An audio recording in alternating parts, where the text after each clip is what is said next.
Hey guys, it's Mike and Joy, and today, I'm going to be sharing some tips on how to make a YouTube video go viral. We all dream of creating that one video that explodes and gets millions of views. So if you're looking to make a video that goes viral, then you're in the right place.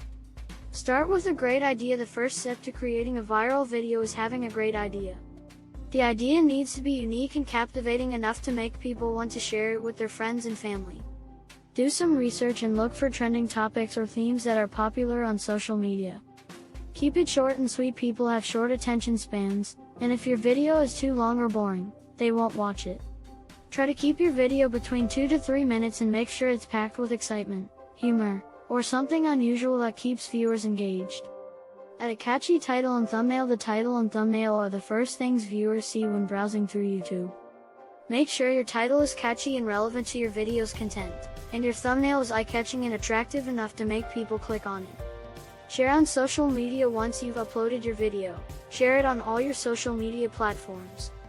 Ask your friends and family to share it with their followers, and encourage people to leave comments and likes. Engage with your audience. When people comment on your video, make sure to respond and thank them for watching. This creates a community of engaged viewers who will come back to watch your next video. So there you have it, guys. Follow these tips, and you'll be well on your way to creating a viral YouTube video. Don't forget to like and subscribe to my channel for more content like this. Thanks for watching.